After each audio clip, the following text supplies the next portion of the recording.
Bien, buenos días a todos y a todas. Para nosotros es un placer comenzar esta nueva sesión en este nuevo año. Permitimos felicitar el año nuevo a todos los que estamos conectados en la sesión de hoy. Y hoy será la sesión número 9 de la segunda edición del ciclo de charlas Historia Dialogada, Cliente al Espejo, con la que contamos con la presencia de la profesora Mónica Bolufer Peruga, a la que agradecemos pues también haber aceptado esta invitación y seguro que nos da para una sesión pues muy productiva. Bien, bueno, antes de nada nos gustaría agradecer, ya que también se encuentran los IPs del proyecto conectados al proyecto LandRex por ese soporte tanto intelectual como a veces también económico de esta iniciativa, y igualmente pues a la Facultad de Filosofía y Letras, que se encarga muchas veces, aunque hoy no de forma presencial, de albergar estos encuentros.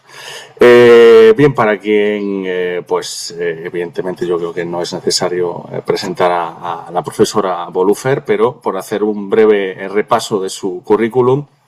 La profesora es catedrática en el European University Institute sobre Historia Moderna, 1500-1800. Anteriormente fue catedrática en la Universidad de Valencia y ha realizado sendas estancias internacionales en la École, la Universidad de Toulouse, University of Cambridge, la Universidad Nacional Autónoma de México o la Pontificia Universidad Católica del Perú.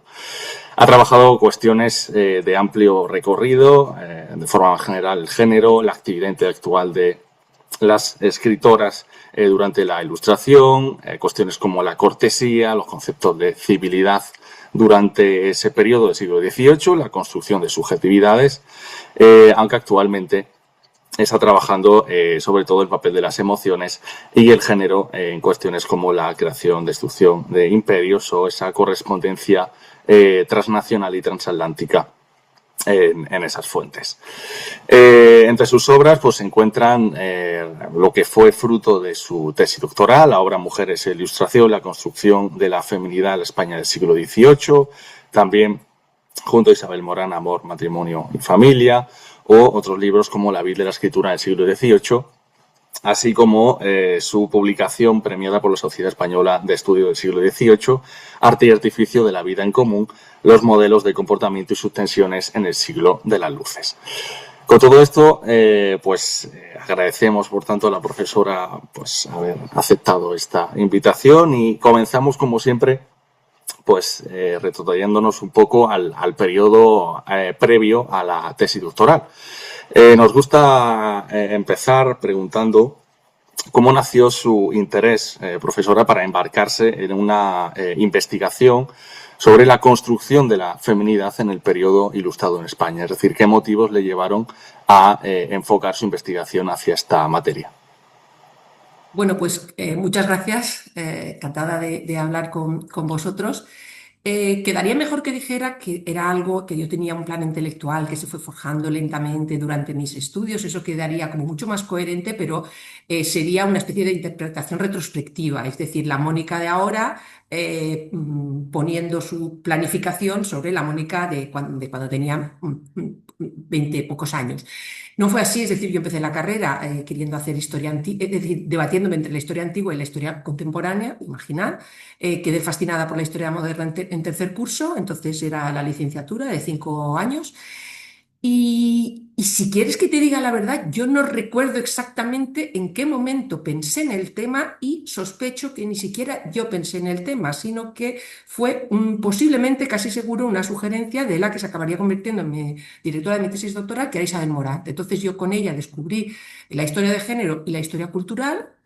Con Antonio Mestre descubrí la historia intelectual, la historia de las ideas, la historia de la cultura en un sentido más clásico.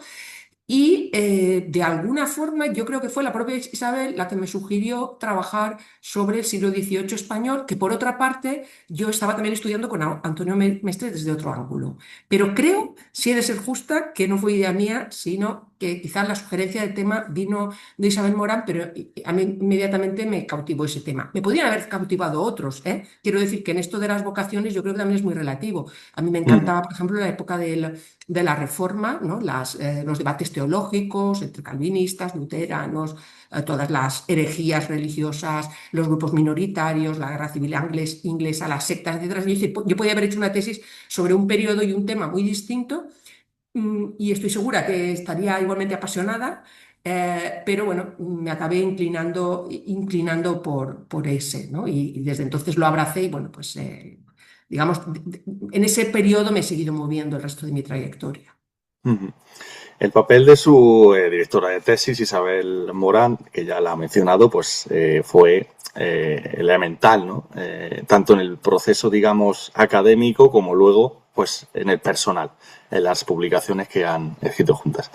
¿Cómo recuerda su figura como directora de tesis?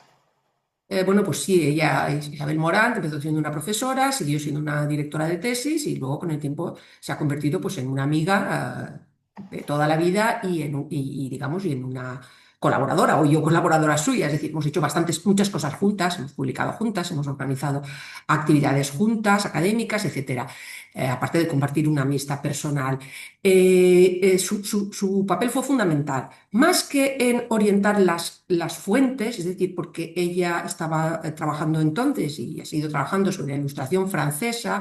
Ella fue una de las figuras fundamentales que introdujo en España en los años 80, finales de los 80, los debates europeos, sobre todo de la historiografía italiana y francesa, sobre la historia de las mujeres, la historia del género y también la historia cultural, la historia de las representaciones, la microhistoria. Pues digamos que su orientación fue más que, digamos, precisa sobre las fuentes, que ella tampoco conocía en profundidad.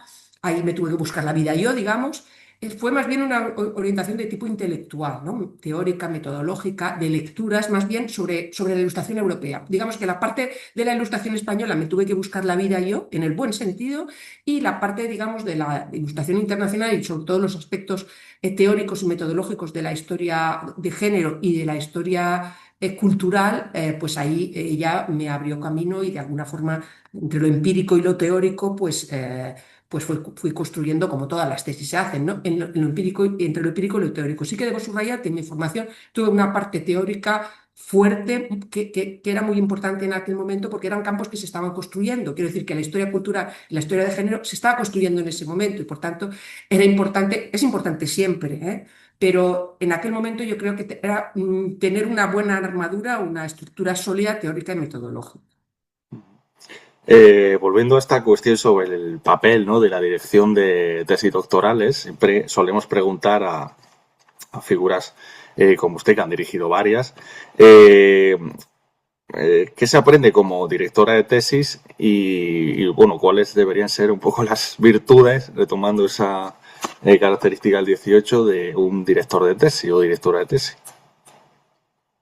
Pues no sé muy bien, es decir, yo creo que no hay recetas, porque la dirección de tesis es un proceso muy personal, es un proceso de trabajo intelectual y de relación personal, indudablemente, con una persona, con un investigador, una investigadora en formación, y cada investigador, cada investigadora es un mundo y cada director, directora es otro mundo, con lo cual, pues esa unión de los dos mundos, o sea, digamos, colaboración entre los dos mundos, pues toma muchas formas distintas. Entonces yo creo que no hay, y si la hay, yo no la he encontrado como una especie de fórmula exitosa que se aplique siempre y que siempre funcione. Quiero decir que hay estudiantes que requieren un seguimiento más como están más encima de ellos. Hay otros que trabajan de forma más autónoma. Y también es un proceso dinámico, es decir, empiezan de una forma y van evolucionando. Por tanto, algunos requieren un seguimiento muy intenso al principio y luego trabajan más autónomamente. Hay también desde el punto de vista de las personalidades, hay estudiantes, digamos, que van un poco sobrados, y a los que hay falta bajarles un poco los humos y recordarles que todavía hay mucho que aprender. Hay estudiantes que, por el contrario, son muy inseguros, incluso cuando lo están haciendo muy bien. Entonces, digamos, la función es un poco lo contrario, es de hacerles bien, hacerles ver lo bien que lo están haciendo, el interés que tiene su trabajo. Entonces, yo creo que no hay recetas más allá de las más generales, que son, lo que voy a decir va a ser casi como de, no sé cómo decir, muy obvio o de sentido común. Escuchar mucho, sugerir, hacer críticas siempre constructivas, tener en cuenta que lo que para nosotros ya a una cierta edad, pues, no sé, a un colega se lo puedes decir más directamente, oye, esto que has dicho no se entiende, o lo que sea, o a mí me lo pueden decir, pues hay que a lo mejor, pues, y dependiendo de la personalidad del investigador, suavizarlo, presentarlo de otra forma.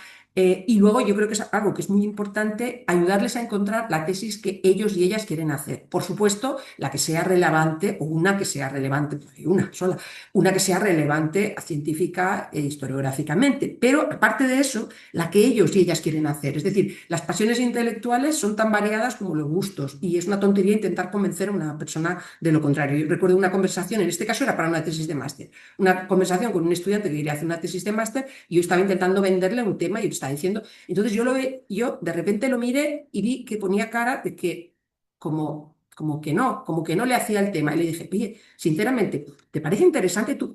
Y él como, no sé, de alguna forma yo veía que el tema no le capturaba. Entonces dije, pues no lo hagas, es que no tiene sentido a ti.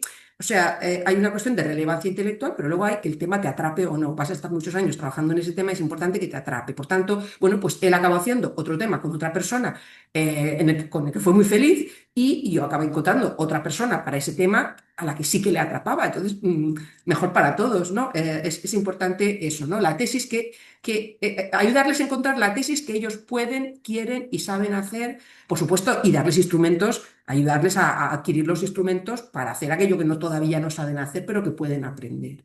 Ujú. Después de la defensa de tesis, también pues se publicó ese libro reducido respecto a la versión de la tesis en 1998, Mujeres, Ilustración y la construcción de la feminidad en la España del siglo XVIII. Eh, ¿Cómo recuerda el proceso de edición de su primer libro? Muy largo. A ver, lo que yo escribí estaba muy lejos de un libro, muy lejos de un libro. Era todavía una de esas tesis, digamos, que parecía que si no tenías 2 volúmenes y un montón de páginas no era suficiente tesis, entonces era larguísima. Entonces a mí me llevó 2 años, literalmente. No, 2 años, sí, incluso más. Yo defendí la tesis en julio de 1995, el libro se publicó en el 98 y yo, pues, cuando lo entregaría, imagino que lo entregaría a finales del 97 o algo así, no recuerdo exactamente. Entonces, bueno, digamos que me llevó 2 años largos reescribirlo. Es algo que no recomendaría a nadie. Me llevó tanto tiempo porque yo cuando escribí la tesis seguramente no sabía hacerla más corta, porque la concisión es una virtud que se aprende con el tiempo. Entonces yo necesité escribir esa tesis tan larga para luego poder de ahí destilar un libro más breve, más conciso y más legible. Le quité un capítulo entero que lo publiqué en otro lugar y busqué mucho que tuviera coherencia. Creo que el resultado fue bueno porque el libro, bueno, pues se ha leído mucho, se ha citado mucho y ahora se va a traducir al inglés bueno, se ha traducido ya, está en proceso de edición, saldrá esta primavera en inglés.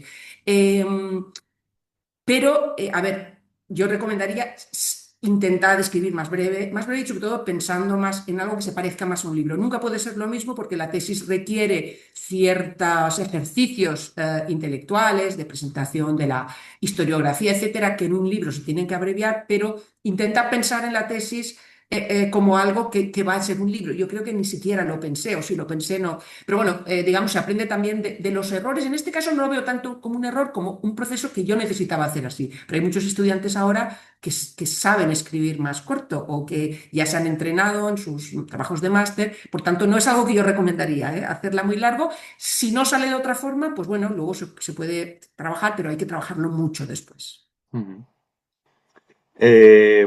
Bueno, me gustaría retomar una cuestión respecto a las primeras vivencias en los archivos y sobre todo los primeros problemas metodológicos a la hora de trabajar pues materiales impresos o manuscritos como diarios, gacetas o la información que hallaste para la tesis en archivos como el Histórico Nacional o el archivo de la Real Sociedad Económica de Amigos del País de Madrid, la Biblioteca Nacional de España. Nos gustaría volver en esa etapa, en esos problemas que encontraste al principio o esas dificultades a la hora de trabajar ese tipo de documentación, no solo de encontrarla, sino luego pues de plantear un marco teórico para todo ello. Bueno, sí, mi tesis fue una tesis de historia intelectual, cultural, es decir, a medio camino entre la historia intelectual y la cultural, sus fuentes fueron fundamentalmente fuentes impresas. No solo, yo estudié también manuscritos, es decir, textos manuscritos que iban destinados a la publicación pero no se publicaron o que no iban destinados a la publicación porque tenían, digamos, que formaban parte del intercambio de manuscritos entre clientelas, aristocráticas, etcétera. Pero, y también expedientes de censura, es decir, algunas fuentes manuscritas, pero sobre todo fuentes impresas. Eh, eh, Eso era relativamente infrecuente, entonces yo lo asumí como algo muy natural porque mis lecturas iban en esa línea, es decir, yo leía mucha historia intelectual, mucha historia cultural y también muchos trabajos hechos desde la literatura y desde la filosofía. Yo nunca me pregunté, es decir, nunca me pregunté, yo sabía de dónde venían, pero para mí no era relevante preguntarme, ¿pero esto es un trabajo literario o es un trabajo histórico? Eran trabajos que iluminaban lo que a mí me interesaba entonces, que era, digamos, el proceso cultural e intelectual de la Ilustración y dentro de ese proceso la construcción de identidades de género. Por tanto, a mí me daba igual relativamente que lo hubiera escrito un filósofo, una profesora de literatura, etcétera. Entonces, para mí era natural utilizar fuentes impresas. Luego me encontré que para todo el mundo no era tan natural y había gente para la cual eso planteaba un problema o no eran suficientes fuentes. Yo siempre he defendido que las fuentes históricas dependen de cómo se trabajan. Es decir, si yo trabajo esas fuentes intentando para tratar de comprender cómo vivía la gente popular, pues obviamente es que esas fuentes no valen para eso. Por tanto, no son las adecuadas. Son otras fuentes las que se tienen que utilizar, judiciales, etcétera. Para lo que yo quería esclarecer, esas fuentes entiendo que sí que eran las adecuadas o estaban entre las adecuadas. Por tanto, yo creo que es importante saber que el hecho de que las fuentes sean impresas, manuscritas, visuales o materiales, no las hace mejor y peor, sino que tienen que ser las apropiadas y las óptimas para la pregunta de investigación que nos planteamos. Dentro de eso, pues el desafío era, pero para eso tenía yo mis lecturas, pues no parafrasear, ¿no? Las fuentes impresas son tan fáciles de leer aparentemente, porque obviamente como están impresas, no plantean problemas paleográficos, que entonces está la tentación de simplemente parafrasearlas, citarlas y reproducir lo que dicen y contagiarse de la propia lógica, es decir, acabar hablando como los ilustrados y justificando las cosas como los ilustrados, cuando nuestra labor como historiador es entender el punto de vista de quienes vivieron entonces, ¿no? Esa visión de las categorías propias, pero al mismo tiempo interpretar cómo funciona ese mundo y por tanto entender bueno, pues la lógica que hay detrás de lo que dicen, los silencios, los matices, las disensiones, más que reproducir lo que dicen, que para eso pues ahí están los textos, ¿no? Ujú. Ese fue el mayor desafío. Yo digo que las fuentes no es que sean más fáciles unas que otras, pues unas son más fáciles en un sentido, estas son más fáciles desde el punto de vista de la escritura, digamos, de entender la letra, obviamente, y son tanto más difíciles desde otros ángulos. Ujú. Nos gustaría ahora pasar a la propia tesis doctoral, ¿no? Has hablado ya de esas vertientes historiográficas que fungían como soportes de todo eso, ¿no? La historia de las mujeres o de género, la historia cultural, y en tu obra, pues, parte de distintos conceptos usados por Norbert Elias, Foucault, Chartier, que eran debates, pues, en boga en la primera mitad de los años 90. John Scott, Arle Farge, en fin. ¿Cómo combinar ambas perspectivas para también realizar un estudio comparado y general sobre la feminidad en la ilustración española en ese libro? Bueno, digamos que la combinación era lógica, ¿no? Porque esta historia de las mujeres y de género se puede hacer desde muchos enfoques. No tiene una metodología específica. Depende, es decir, bueno, se hace pues, desde la historia económica, desde la historia social, desde la historia política, desde la historia diplomática, desde muchas formas distintas. Y de nuevo, pues todas son válidas y todas son interesantes, depende de cuál es el problema que queremos esclarecer. En mi caso, digamos, dada la pregunta de investigación que yo me planteaba, en realidad es una tesis de historia cultural e intelectual que utiliza el género como objeto y como categoría de análisis. No sé si me explico. Entonces, y yo la veo como un trabajo, ya digo, entre lo cultural y lo intelectual, porque las fronteras entre historia cultural e intelectual tampoco ahora son tan precisas, ¿no? Es decir, la historia intelectual es la historia clásica de las ideas, ¿no? La historia cultural es más atenta a las prácticas, ¿no? A las prácticas culturales, pero hay un terreno común, ¿no? Y además la historia intelectual actualmente digamos, se ha ampliado mucho, se ha abierto mucho también en el sentido de las prácticas. Entonces, bueno, a mí lo que me interesaba era la construcción de las identidades, ¿no? De las identidades entendidas como comportamientos, como sentimientos y como subjetividades, a partir de los, digamos, de los esquemas discursivos, ¿no? De los juegos de poder que construyen el discurso, ¿no? El diálogo entre los juegos de poder del discurso y su apropiación por parte de los individuos. Es un poco el objeto de la tesis, en este caso aplicado a la construcción de la feminidad. Ujú. Uno de los elementos que se pone en boga en la tesis es retomar un poco esa idea de que el contexto de la Ilustración fue también idóneo para retomar un debate pues bastante antiguo como era la condición de los sexos y sobre todo reasentar digamos la condición del género digamos del ser o género femenino. ¿Por qué fue la Ilustración o por qué en ese contexto se intenta reasentar esa condición de nuevo? Bueno, me ha gustado mucho cómo lo has planteado porque precisamente yo creo que es importante subrayar esa, no continuidad, pero esa evolución. Es decir, no es que a veces en las visiones más simplistas se presenta como que la Ilustración, ¿no? Descubre la importancia de la educación para las mujeres, digamos, como si antes de la Ilustración todo hubiera sido una misoginia plana, ¿no? La idea de la inferioridad de las mujeres y la Ilustración descubre, eso es una visión que de alguna forma compra inconscientemente los argumentos de la propia Ilustración, ¿no? Lo anterior sería una etapa oscura, primitiva, bárbara, y la Ilustración, digamos, introduce pues, la consideración hacia la inteligencia de las mujeres, hacia su sensibilidad, etc. Eso es una visión muy simplista y además es una visión, digamos, que se deja seducir de forma acrítica, de forma no crítica, por los propios argumentos ilustrados. El debate es muy antiguo. La misoginia existe, pero tan antiguo como la misoginia es el cuestionamiento de esa misoginia y el énfasis en un mayor equilibrio, que a veces no se expresa en términos de igualdad necesariamente, a veces sí, pero sino de un mayor equilibrio entre los sexos. Entonces, el debate sobre la capacidad de las mujeres intelectual, moral, espiritual, política, está por lo menos desde el siglo XV y los medievalistas dirían, y desde antes. Sí, efectivamente, pero bueno, la Ilustración de alguna forma transforma y actualiza ese debate. Yo creo que a partir de ciertas ideas clave, como es la idea de educación, ¿no? Para la Ilustración, la educación es algo absolutamente formativo, que parezca una redundancia. Somos aquello en lo que nos convierte la educación. Escribe un ilustrado del siglo XVIII, ahora no recuerdo a quién pertenece la cita, un ilustrado español.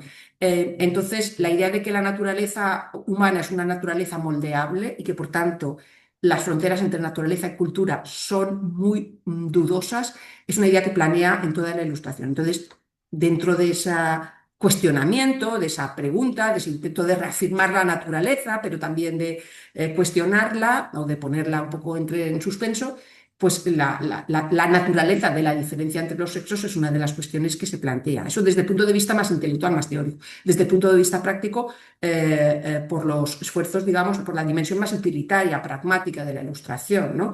Transformar la sociedad, mejorarla, al menos dentro de lo que ellos entendían mejora, que luego hay que ver mejora para quién, mejora en qué sentido, etcétera, ¿no?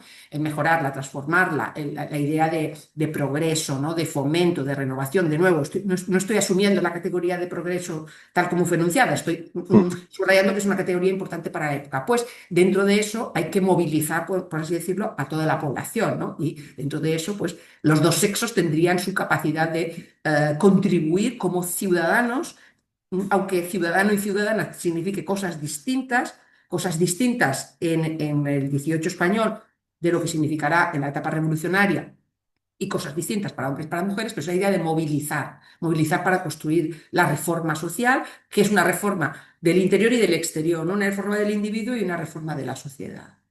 Uh-huh. Retomando esta cuestión de la educación, porque es uno de los debates también más prolíficos de la Ilustración española, y una de sus amplias defensoras fue Josefa Marí Borbón, ¿no? Cuya obra pues es bastante reconocida y en tu obra pues eres una de las mayores expertas en su obra. ¿Cómo se concibe la educación como un medio de socialización de comportamientos, de hábitos, de diferenciación entre géneros? Y sobre todo, ¿qué límites presenta el acceso a la educación de las mujeres en ese momento, dentro del discurso que invita a que el acceso sea mayor? Bueno, una salvedad. Yo diría que la mejor experta española en la obra de Josefa Mar y Borbón es María Victoria López Cordón y yo he trabajado también sobre Josefa Mar, hemos trabajado otras personas, Betsy Lewis, Constance Sullivan, es decir, yo no descubrí a Josefa Mar ni Mm. mucho menos y de hecho he utilizado muchísimo la edición que María Victoria López Cordón hizo del discurso sobre la educación física y moral de las mujeres en 1994. Es decir, yo el discurso lo leí en la versión del 18 y luego hacia el final de la elaboración de mi tesis, pues me pude beneficiar también de esa edición con un prefacio interesantísimo de María Victoria López Cordón, que como sabéis luego publicó una biografía y biografía intelectual de Josefa Mar en 2005. Entonces, bueno, yo sí que he trabajado sobre ella.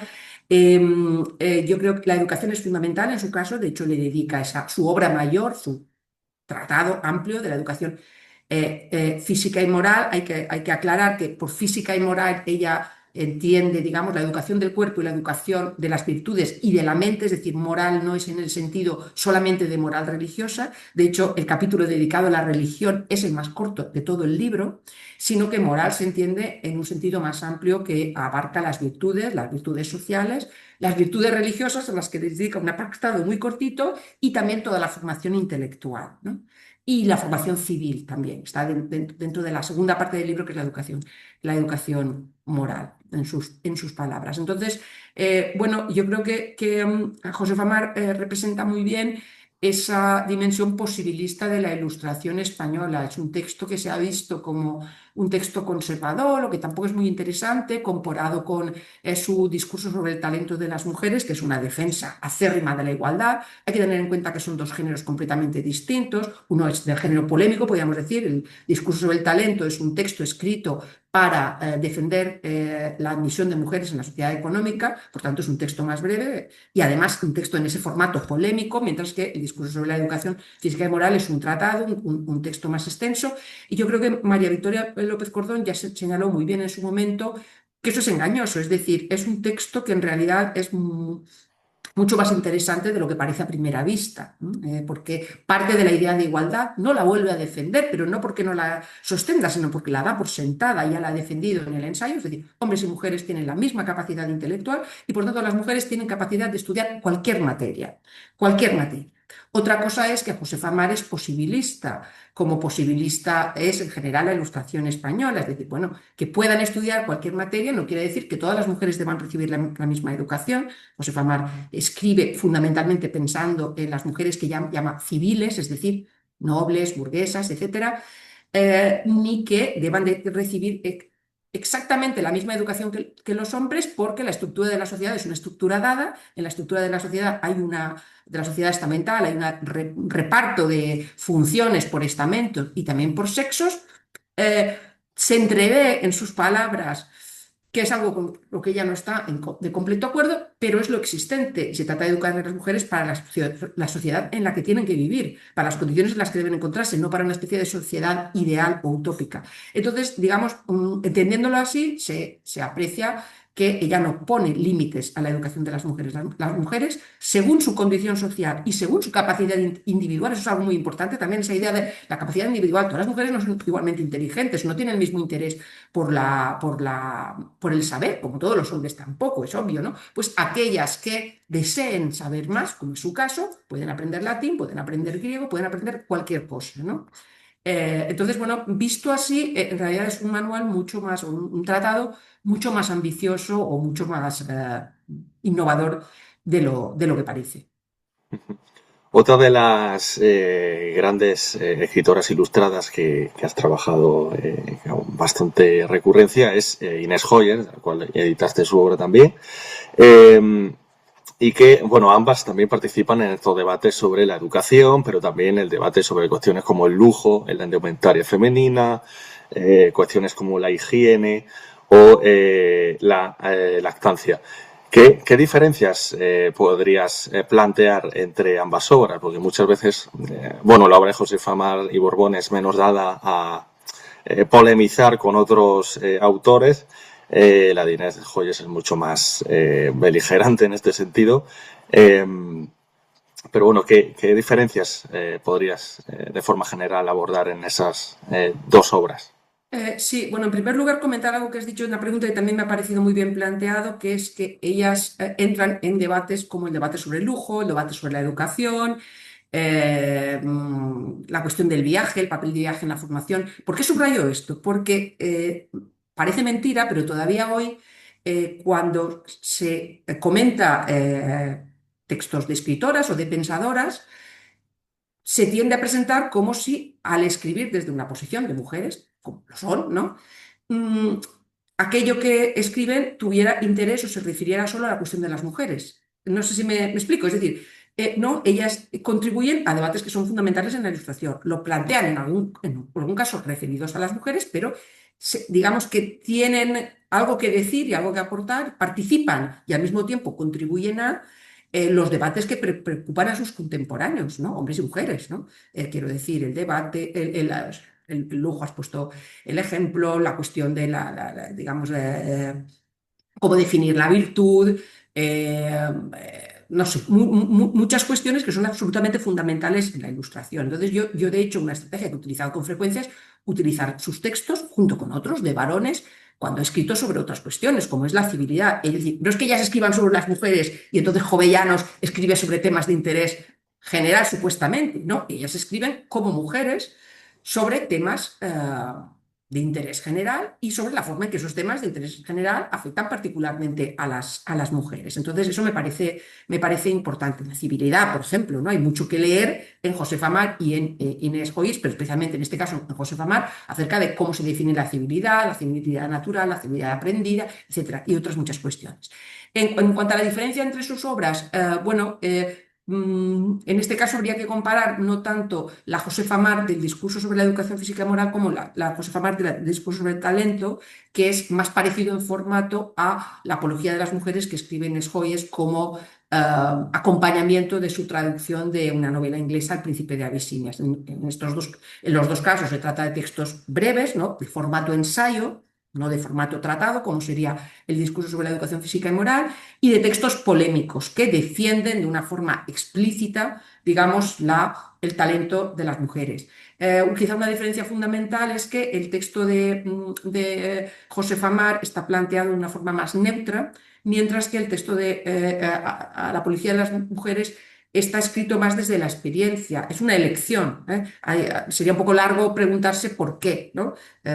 Por la edad en la que escriben cada una de las dos, ¿no? Inés Joyes escribe en una fase más avanzada, Josefa Mar es una mujer madura, pero todavía más joven cuando escribe, por el público al que se dirigen, digamos, ahí hay una diferencia, podríamos decir, en la presencia del yo, en la presencia más explícita del yo, es más explícita en Inés Joyes que en Josefa Mar. Pero en los dos casos hay una dimensión polémica, hay una convicción fuerte y hay también una idea de que la construcción del género, como diríamos hoy, obviamente ellas no utilizaban esas palabras, pero sí está la idea en ellas, el concepto, pero no la palabra, la construcción del género es algo que afecta a hombres y a mujeres. Por tanto, el hecho de que la feminidad, tal como se construye dominantemente, convierta a las mujeres en seres dóciles, amables, delicados y un poco blandos, podríamos decir, conformistas, que se conforman con poco, eso es culpa, por así decirlo, de los hombres, pero también es culpa de las propias mujeres que asumen ese discurso. Por tanto, es un discurso que se dirige a demostrar la injusticia con la que los hombres tratan a las mujeres, pero que se dirige también a las mujeres un poco responsabilizándolos de tomar en serio su propia igualdad intelectual y actuar en consecuencia. Y eso es algo muy importante porque lo encontramos también en feministas como Mary Wollstonecraft, que es una mujer que desde el punto de vista político está, no sé si en las antípodas, pero bastante lejos de Inés Joyce, es una radical desde el punto de vista político, pero en este aspecto coinciden. Por tanto, eso de las ilustraciones radicales y las ilustraciones moderadas o conservadoras también hay que redefinirlo, porque a veces es radical según en qué aspectos, conservador según en qué otros. Uh -huh. Bueno, más adelante en tus trabajos también has intentado hacer un enfoque comparativo transnacional entre figuras pues defensoras de este derecho de educación y de otros temas como Madame de Pinet con Josefa Mar o Inés Joyes. Eh, bueno, una pregunta que puede ser, que parte de la ignorancia es si también las obras españolas, aunque evidentemente Francia era, digamos, la matriz de esa cultura y de esos desarrollos culturales, si se, o sea, qué difusión tuvieron esas obras de las ilustradas españolas más allá de nuestras fronteras. Bueno, se puede responder de dos formas. Por una parte, una respuesta concreta a esto, la difusión no fue muy amplia. Eh, Algo más de lo que pensábamos, por ejemplo, el texto del discurso sobre el talento, no el discurso sobre la educación. El discurso sobre el talento de Josef Amar fue traducido en dos ocasiones al italiano, una en 1789 y otra en 1810, dos ediciones, digamos, independientes, una en Roma, otra en Bolonia. No hubo mucha difusión mucho más allá, algo que es general en las obras españolas. Quiero decir que, como sabéis, los textos españoles fueron mucho más traducidos en el siglo XVI y XVII, cuando, de alguna forma, España era el polo de atracción cultural, un imperio poderoso y por tanto el castellano como lengua tenía un gran prestigio y difusión internacional que en el XVIII, y eso afecta a la obra de autores masculinos y de autoras femeninas, obviamente, ¿no? Es una cuestión referida al peso cultural. Pero con carácter general, digamos que la visión de una ilustración, una ilustración en la cual el foco irradiador de todo, de casi todo, sería Francia, se ha visto cuestionada por una visión que hoy pone el acento en la diversidad de ilustraciones y su interrelación, o dicho de otro modo, la ilustración como un proceso global, donde las ideas circulan de un lugar a otro e incluso cuando son traducidas en España no debemos ver la traducción como una mera imitación, ¿no? O recepción pasiva, sino la traducción como un acto intelectual activo, ¿no? La traducción significa mm, transformación, reescritura, modificación, recirculación, y por tanto eso es un tema que yo también he trabajado y que me parece fundamental para entender la dinámica cultural de un país que en el siglo XVIII, como muchos otros, no solo, digamos que traduce más de lo que es traducido, por decirlo así de una forma rápida. Pero vamos, ¿qué es la traducción? La traducción no es simplemente asimilar pasivamente, y creo que eso es muy importante. Ujú.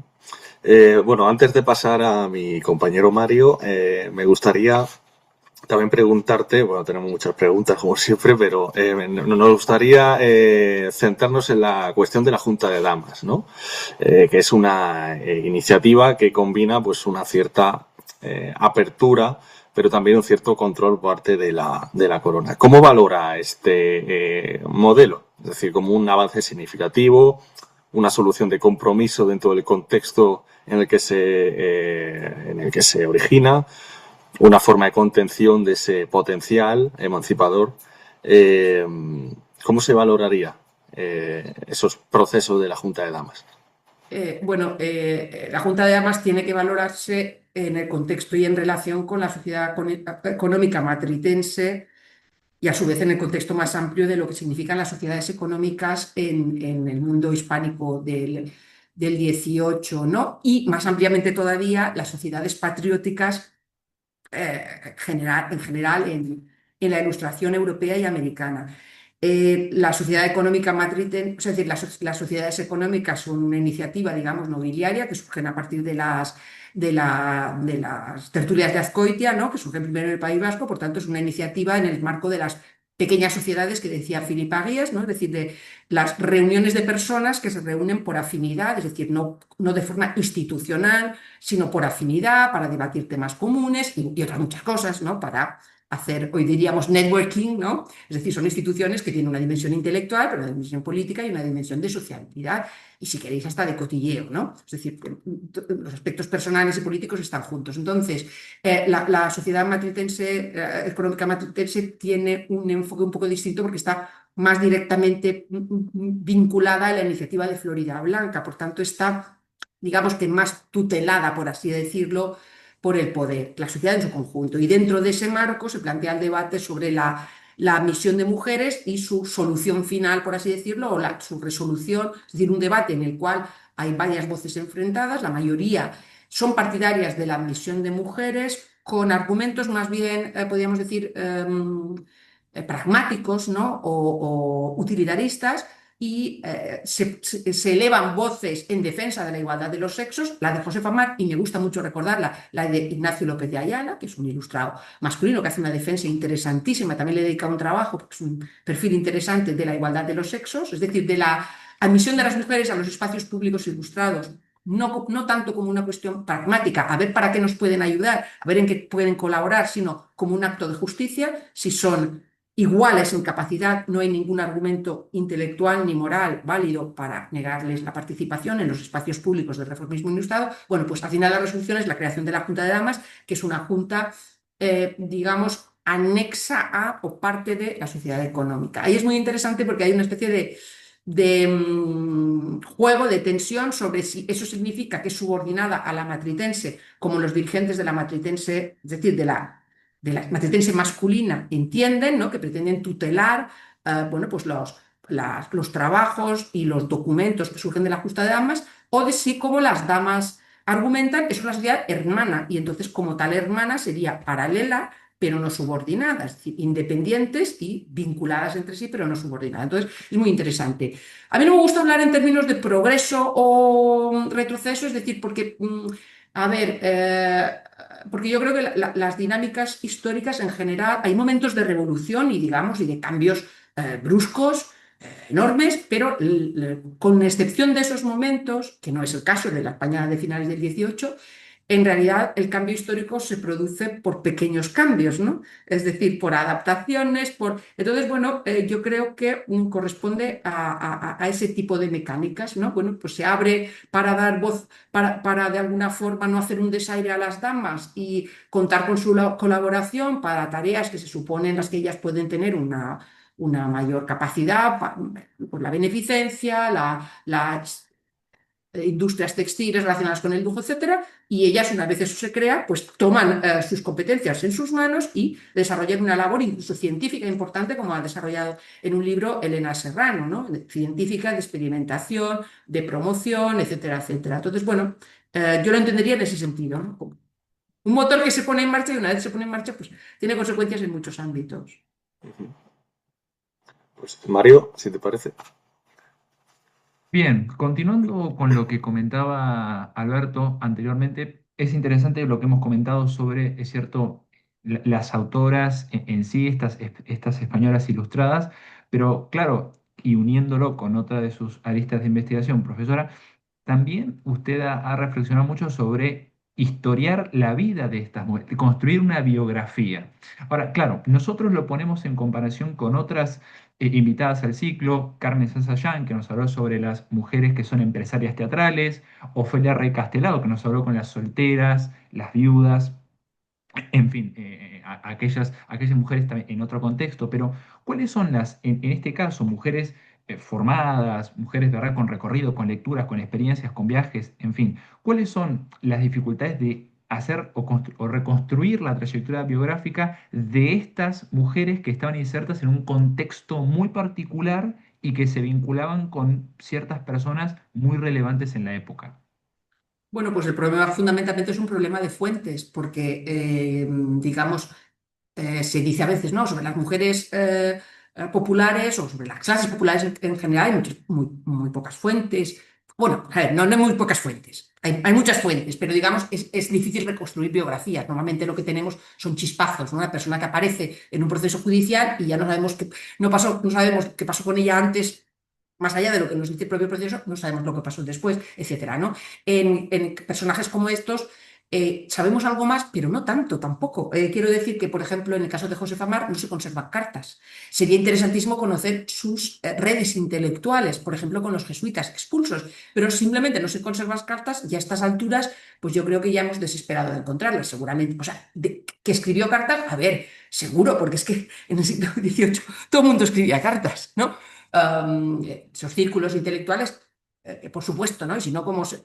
Entonces, pero no se conservan. Entonces, a estas alturas, pues ya hemos desesperado de encontrarlas. Seguramente se destruyeron en algún momento y no las vamos a encontrar, y es una pena. En el caso de Inés Joyce tampoco, no hay cartas, no hay autobiografías, no hay nada en lo que ellas hablen en su propia voz, más que los textos que dejaron impresos, y un texto impreso, pues ya sabe, es producto de una performance, ¿no? De una exposición pública deliberada y pensada. También los textos privados son una performance, pero bueno, de otro tipo. Entonces, es un límite de fuentes. Por ejemplo, para hacer la biografía de Inés Joyce, yo tuve que empezar, y fue muy útil, con los hombres de su familia, ¿no? Su marido, sus hijos, su padre, sus hermanos, porque en su caso, en los casos de ellos, la subsistencia estaba mejor documentada por el ámbito de los negocios y por el ámbito militar, y eso me permitió saber por lo menos dónde estaba ella. Pero bueno, al final lo que pude reconstruir de su vida en datos es decir, se resume en un puñado de datos, y de nuevo pienso que algún investigador o investigadora a futuro pueda encontrar más, pero me temo que muchísimo más seguramente no. Entonces, con eso con esos datos fragmentarios, pero os paso muchas veces en mi historia, con hombres y con mujeres, con esos datos fragmentarios hay que tratar de reconstruir una trayectoria biográfica sin disimular el hueco, es decir, sin tampoco rellenarlo, y entonces construir una biografía completamente coherente, que en buena medida sería buena medida inventada, sino de alguna forma mostrando al lector qué es lo que sabemos con certeza, qué es lo que no sabemos, y qué es lo que a partir de esos indicios podemos de alguna forma interpretar. En ese sentido también, y avanzamos un poco más, hay algunos conceptos en su obra que se repiten permanentemente y que están en discusión. Muchos, nosotros tomamos tres para reflexionar, que son civilidad o construcción de civilidad, disciplinamiento y moral. ¿Ah? Son tres categorías que están permanentemente en discusión, que están permanentemente dialogando entre ellas hacia la construcción de lo que puede ser un tipo o lo que se aspiraba tal vez de una mujer de la nobleza en el siglo XVIII. Entonces, al respecto, nos gustaría preguntar, en fin, en las fuentes que ha consultado en su trayectoria, ¿cómo piensa que estos tres conceptos dialogaban entre sí y cuál era su aplicación sobre las mujeres, digamos, de todo el siglo XVIII, pero sobre todo ya la segunda mitad, digamos, filo del XIX? Bueno, dicho así, oyéndolo así, es cierto, suena como si estuviera preocupada yo solo por la construcción de los comportamientos desde arriba. No es así. Y además, con los años me he ido interesando cada vez más. Creo que es algo que estaba en germen en mi primer libro, pero quizá entonces por mi impronta fuertemente Foucaultiana y también por mi momento vital, ¿no? Uno cuando es muy joven pues le interesa mucho entender los mecanismos del poder y cómo el poder aplasta, construye, reprime y forma, las dos cosas, porque eso nos lo ha enseñado Foucault, ¿no? No solo aplasta, sino que construye. Pero incluso en ese primer libro había, yo creo, en todos los capítulos, al menos un gesto en el sentido de, bueno, sí, esos son modelos, pero luego los modelos la gente los incorpora, y no los incorpora exactamente tal como es formulado el modelo, ¿no? Sino que los adapta, los cuestiona, etcétera. Entonces, en primer lugar, eso, ¿no? O sea, yo efectivamente he estado muy interesada. Segundo lugar, no solo las mujeres, es decir, a mí me interesan esos mecanismos en general, ¿no? En general, o sea, puedo estar estudiando casos de mujeres, he estudiado también casos de hombres, por ejemplo, más recientemente Francisco de Miranda o Antonio Ponce, etcétera.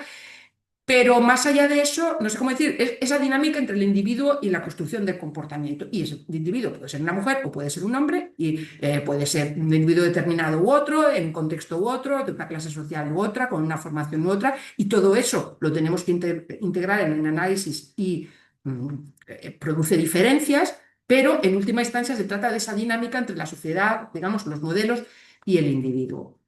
Eh, ¿Cómo se articulan los tres? Bueno, yo entiendo la civilidad en un sentido plural, o la he llegado a entender con el tiempo, porque la civilidad suele entenderse solo y en un sentido represivo, ¿no? La civilidad como algo que ordena lo que debes hacer y lo que no puedes hacer, y lo hace para marcar jerarquías sociales.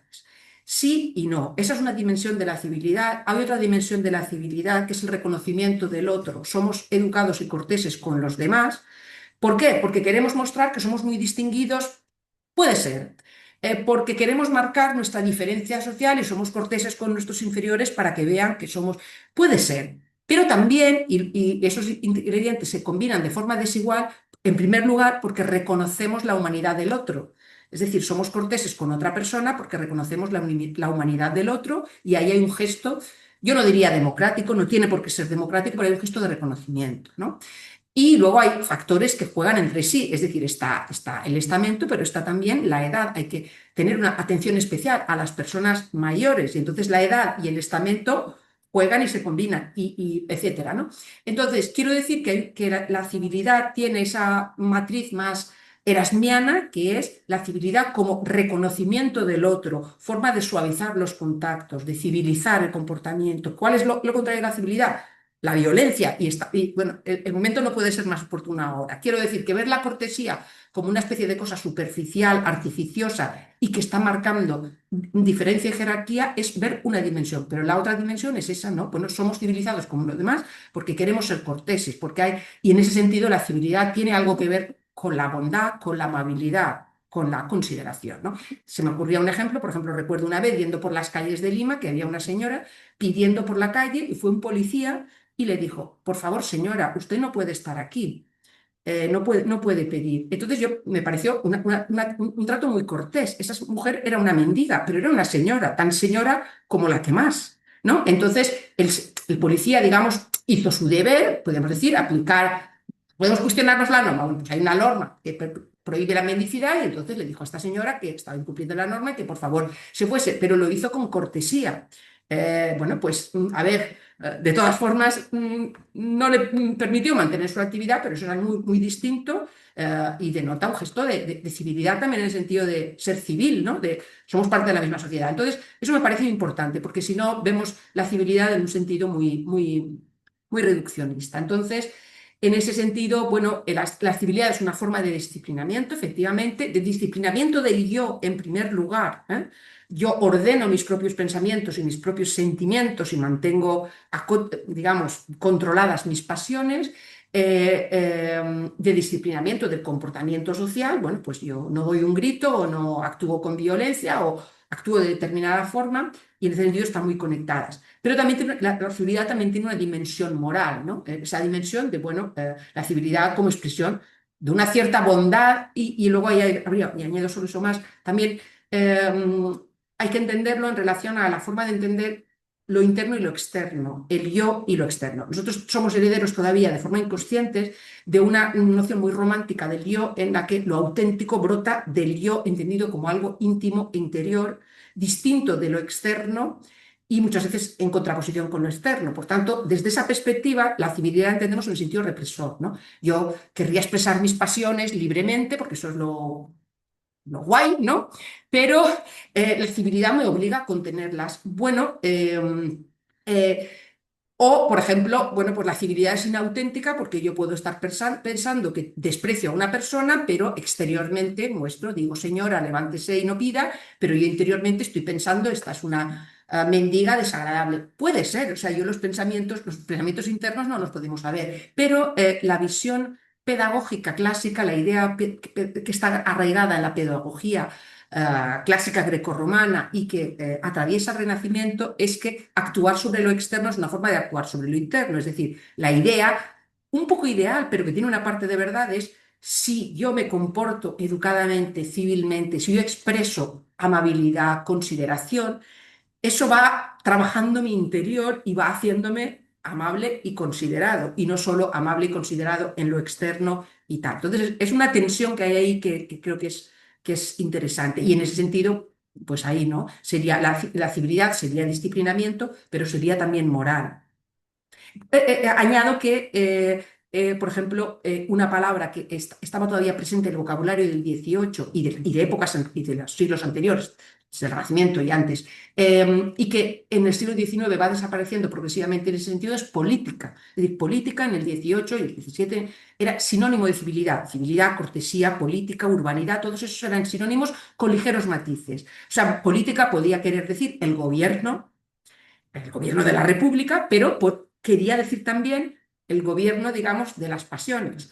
No es casualidad que en el siglo XIX, progresivamente, es decir, a principios del XIX todavía se utiliza, es decir, tratado de la política, nosotros diríamos, un tratado sobre el gobierno, puede ser, pero puede ser también, depende un tratado sobre la cortesía, sobre cómo me debo comportar. Entonces, es esa dimensión fuerte de la cortesía que luego en el siglo XIX se irá perdiendo y cortesía pasará a significar solo las maneras externas, ¿no? Que si cojo el tenedor para el pescado o si me sueno con un pañuelo o si a un obispo lo llamo ilustrísima o reverendísima o lo que sea, ¿no?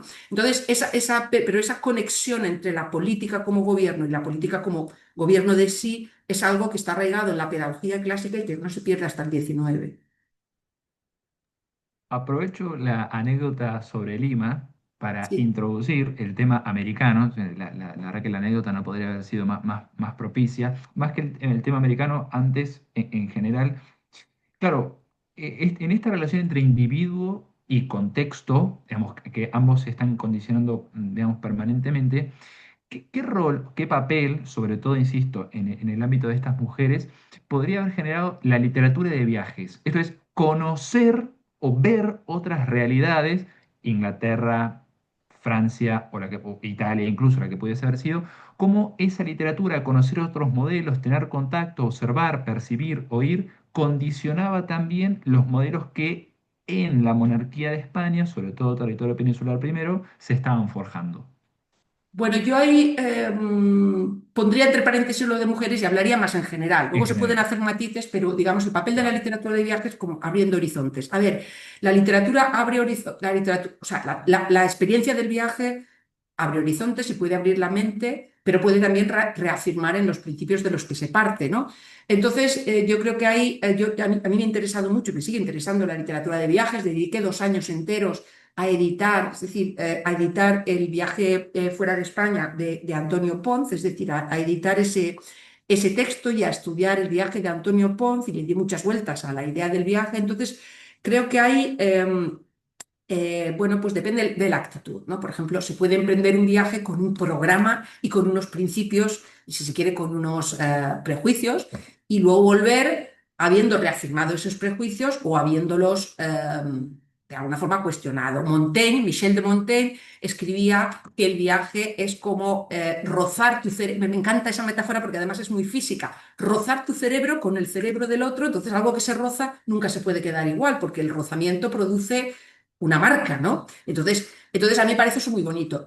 Michel de Montaigne también ridiculizaba a los franceses, como él, que viajaban y que cuando viajaban solo se relacionaban con franceses, solo comían comida francesa y volvían diciendo que los sitios donde habían estado eran un desastre, obviamente porque no eran Francia, ¿no? Entonces está esa idea de que se puede viajar y no suavizar en absoluto o no cuestionar en absoluto los propios prejuicios, o muy poco, y también, en el otro extremo, se puede no viajar físicamente, pero a través de la lectura, incluida la literatura de viajes, cuestionarse muchas cosas. Entonces, a mí también me ha interesado, bueno, me han interesado los viajeros, ¿no? Trabajé los viajeros europeos en España, trabajé en el caso de Antonio Ponz y de algunos otros viajeros, como Fernán Núñez, del que se conserva un diario manuscrito, etcétera. Y también me interesa y me ha interesado más últimamente aquellas personas, o algunos ejemplos de personas que no viajan físicamente, pero que abren horizontes a través de la lectura. Entonces, bueno, Josefa Mar, por ejemplo, recomienda a las mujeres, pero vamos, lo recomienda a las mujeres porque está escribiendo un libro para la educación de las mujeres. Si hubiera escrito un libro para la educación de los jóvenes masculinos, pues supongo que lo hubiera recomendado igual. Pero en el caso de las mujeres le pone un acento, dice que viajar es para ver desde su retiro la vastedad del mundo o algo así. Bueno, pues desde el propio lugar, leer literatura de viajes es una forma de viajar. O, por ejemplo, he estudiado el caso de Joana de Vigo y Estella, que es una mujer menorquina que sepamos nunca salió de su isla, pertenecía a una familia de comerciantes cuyos miembros masculinos sí que viajaron más, de hecho su hermano era miembro de la Armada, y una familia que estaba implicada en el tráfico mediterráneo hasta el Mar Negro. Entonces ella conoció de cerca esa experiencia, ¿no? No experiencia propia de ella viajar, pero sí de, bueno, pues los productos que llegan, los marcos que salen y entran, etcétera.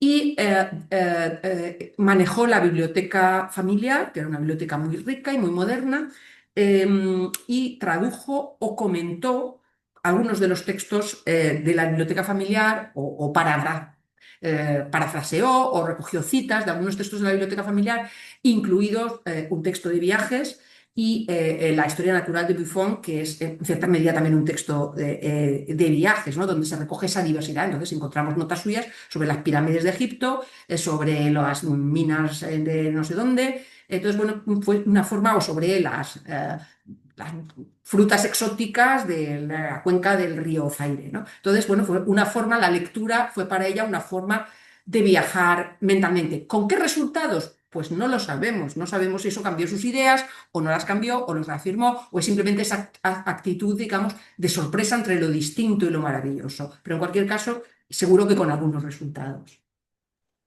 En ese contexto, y aprovechando también en el marco del proyecto Atlanrex, que es, digamos, lo que estamos llevando a cabo también, bueno, ¿cuál es, en general, ¿no? Muy amplio, el estado del conocimiento que tenemos sobre los contactos entre el continente europeo y sobre América en términos de, bueno, incluso, como usted bien dice, excediendo el ámbito de las mujeres en general, esta correlación entre modelos de civilidad tal vez que discutían cómo se aplicaba en América, si era una copia literal de lo que se decía en Europa o si había una influencia mutua, o, en fin, cómo es el estado de investigación actual y tal vez, si te parece, cuáles son algunas de esas campos de investigación que aún restan, ¿no? ¿Qué más podemos saber, sobre todo combinando ambos continentes? Bueno, ahí también hay varias respuestas posibles. Una más concreta sobre la cuestión de la civilidad no lo he trabajado. Es decir, mi libro sobre la civilidad se centró en Europa y por tanto, digamos, utilicé algunas autobiografías de servidores de la monarquía, algunos de los cuales habían servido en América y también y dediqué un capítulo a la experiencia del viaje y la civilidad, ¿no? Con ese contacto con la diversidad de costumbres, pero fundamentalmente en el marco europeo. Por tanto, no lo he trabajado directamente. Hay algunos trabajos interesantes sobre esas cuestiones para América, especialmente para el Virreinato de la Plata. Eh, Más ampliamente, en cuanto a las relaciones culturales, digamos, entre la península y América, ahí debo hacer un mea culpa, es decir, yo me formé en los años 90 en un contexto historiográfico que ha cambiado algo, pero no tanto, en España, en el que, como sabéis, los campos, es decir, las áreas de conocimiento eran las áreas separadas, o estabas en historia moderna o contemporánea o lo que fuera, o estás en historia de América, por tanto, mi formación fue más europeísta que de América y todavía arrastro déficits, ¿no? En mi conocimiento, en mi formación y eso condiciona un poco la mirada, ¿no? A veces, ¿no? Entonces yo reconozco mi propio trabajo, no he mirado suficientemente hacia América, estoy tratando de corregir eso y en trabajos más recientes pues lo he tratado de hacer, pero todavía desde... No me atrevo a, bueno, en otros temas tampoco, pero en este menos que ninguno, en absoluto sentaría cátedra. Al contrario, estoy en una posición de alguien que quiere aprender de los colegas latinoamericanos y de los colegas españoles o de otros países que trabajan sobre la América colonial y por tanto estoy, digamos, ahí apenas empezando, no, digamos, mejorando una formación que reconozco con carencias en ese aspecto, pero sí de lo que he leído, tanto en fuentes como en literatura secundaria, digamos, la idea de que la ilustración colonial sería como una especie de doble copia, ¿no? Es decir, si la ilustración hispánica ya era como una mala, por así entendernos, ¿no? Dentro de la visión más clásica de la ilustración, sería una mala copia de la ilustración francesa, pues ya la ilustración colonial sería una mala copia de la mala copia, es decir, algo casi negligible, ¿no? Y donde los ejes de circulación siempre serían de Europa, digamos, no España, de Europa y especialmente de Francia a España y de España a América, ¿no? Yo creo que eso está muy revisado hoy en día, en primer lugar porque la circulación sigue distintos caminos, ¿no? Hay textos que circulan de Europa a América, pero también de América a Europa. En segundo lugar, aquello que circula se transforma al circular, es decir, circula algo que llega de punto A a punto B, es que no llega a lo mismo, lo que llega se transforma. Por tanto, la traducción, incluso la traducción en el sentido literal de una lengua a otra, o la traducción cultural en un sentido más amplio, que es con o sin traducción lingüística, la adaptación de conceptos, ideas, referencias en otro contexto cultural, político, social, étnico, etcétera, no es un proceso de mímesis.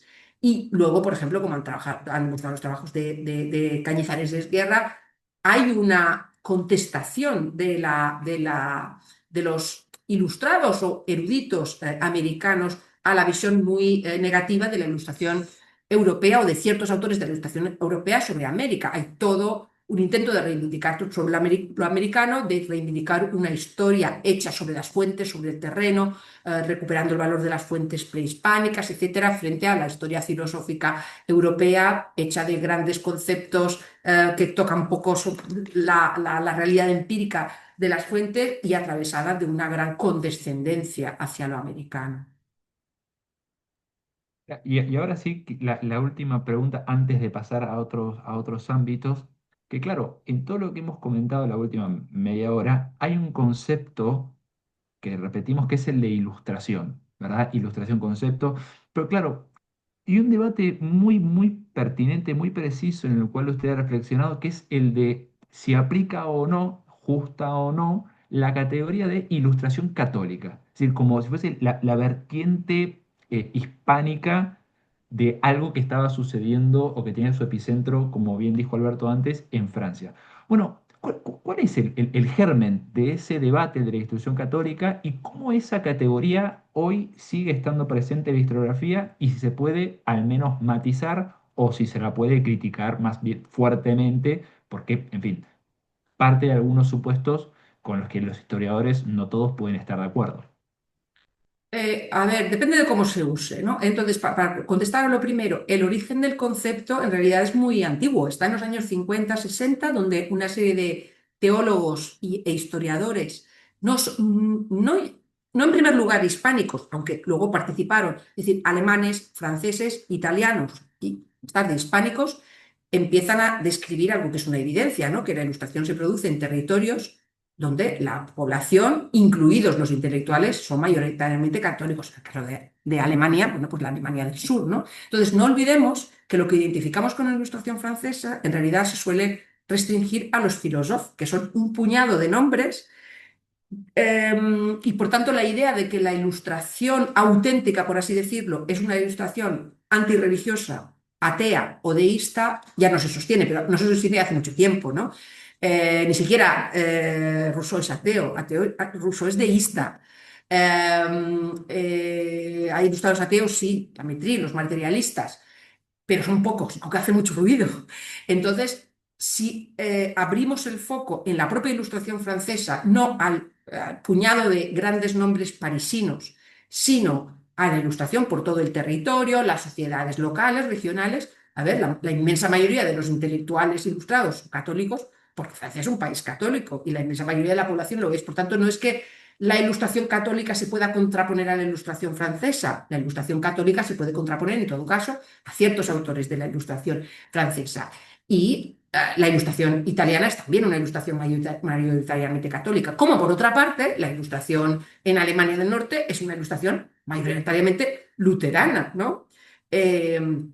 La ilustración escocesa es una ilustración, digamos, episcopaliana, es decir, una ilustración de la iglesia muy vinculada a la iglesia escocesa, y de hecho muchos ilustrados son ministros de la iglesia escocesa. Por tanto, la idea de que la ilustración es contraria a la religión no es cierto. Otra cosa son sus dimensiones anticlericales y el hecho de que, bueno, pues lo que en los años 50, 60, 70, 80 se llamaba catolicismo ilustrado, es interesante la inversión de términos, catolicismo ilustrado, es decir, un catolicismo abierto a la razón como causa segunda, es decir, la causa primera de todo es Dios, pero una vez aceptado eso, podemos investigar las causas segundas, es decir, las causas físicas materiales de todos los acontecimientos, ¿no? Todo está sujeto a la aplicación de la razón, salvo la revelación, ¿no?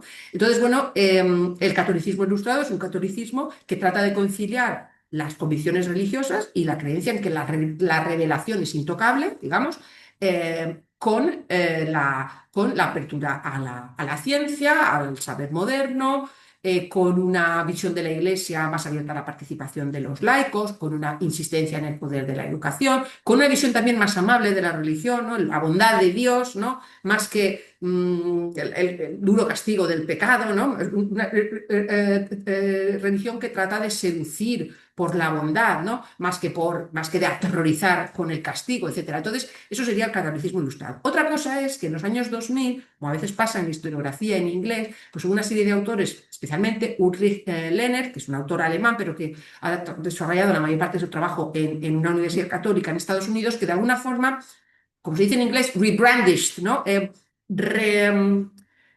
Recuperaron y vendieron como algo nuevo o relativamente nuevo, porque ellos conocían sus raíces, el concepto de la ilustración católica. Entonces, de nuevo, depende de cómo se utilice. Si se utiliza para reconocer, podríamos decir, un hecho, ¿no? Que la mayor parte de los ilustrados en España son católicos, pues sí, es que eso es así. Y en Italia y en Francia y en muchos otros.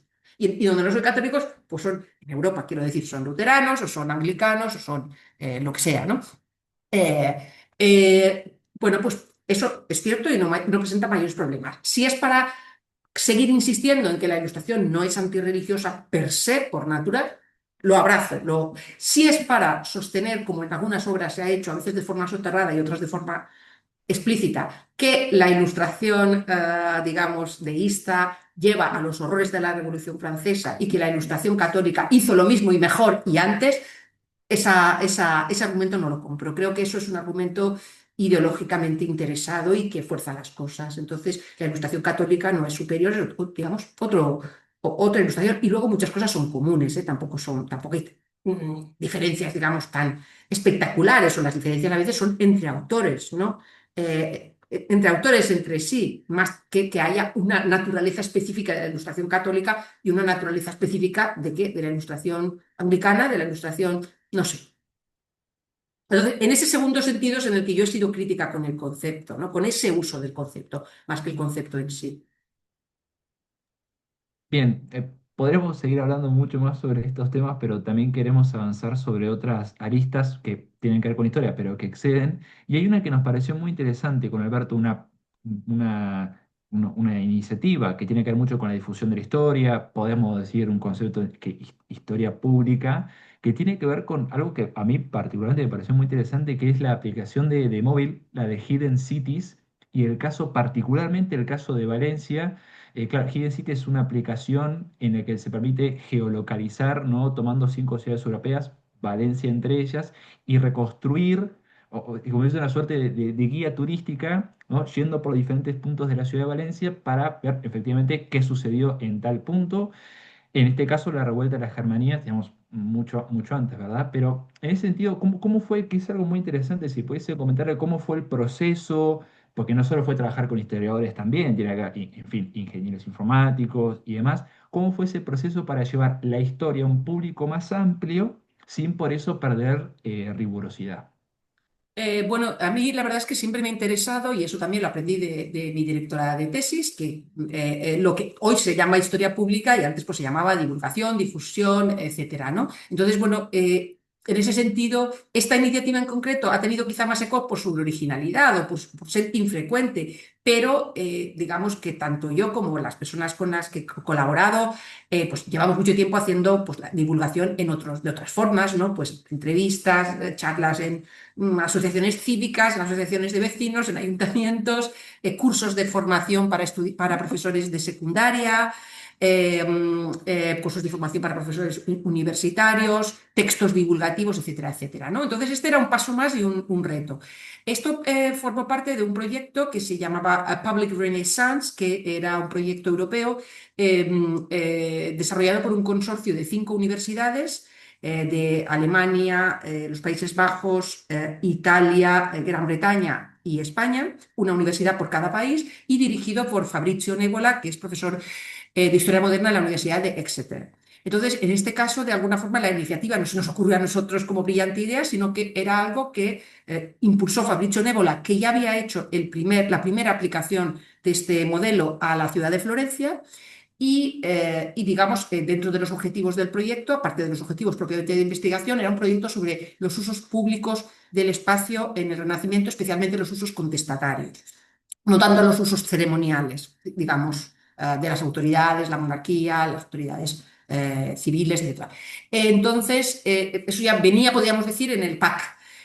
Hay que precisar que la aplicación ahora se llama History Cities por un problema legal. Resulta que Hidden Cities era una marca registrada, nosotros no lo sabíamos y en un momento dado pues recibimos una notificación de que esa marca estaba registrada y entonces tuvimos que cambiarla por History Cities, que es como se llama ahora, como se encuentra. Entonces, bueno, pues el proyecto era desarrollar para una ciudad, para cada uno de esos 5 países, un modelo, o sea, una app para móvil que seguía unas pautas determinadas que venían de alguna forma predefinidas por ese modelo inicial. Entonces, debo decir también que yo no desarrollé directamente la narrativa sobre las Germanías, en este caso, el mérito a quien les corresponde, fueron mis compañeros Blanca Llanes y Juan Gómez quienes lo hicieron, quienes desarrollaron ellos, digamos, el texto para la aplicación en colaboración, bueno, bajo mi supervisión y colaboración, y también en colaboración con el resto del equipo de Valencia, que estaba formado por los profesores Pablo Pérez, Jorge Catalá, Juan Francisco Pardo y Daniel Muñoz. Entonces, bueno, de alguna forma es un esfuerzo, es un trabajo colectivo en el que el mayor mérito corresponde a Blanca Llanes y a Juan Gómez, y el resto del equipo pues estuvimos colaborando. Entonces, bueno, básicamente la idea es desarrollar bueno, pues una narrativa espacializada, ¿no? Que se puede utilizar caminando literalmente por la ciudad a los lugares que se señalan, o se puede hacer, por lo mismo que decíamos del viaje, ¿no? Se puede hacer caminando, se puede hacer desde el sillón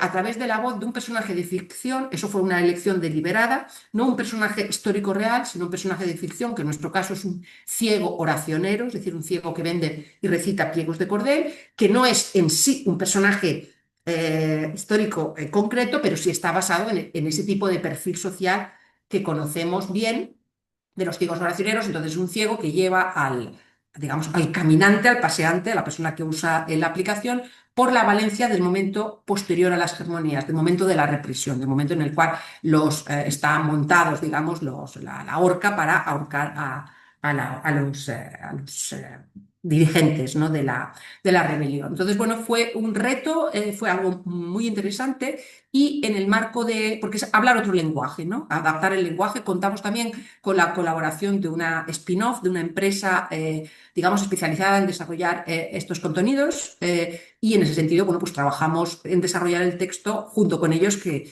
nos daban ideas sobre qué es lo que podía o no podía funcionar para un público, y también sobre un formato determinado de textos muy breves.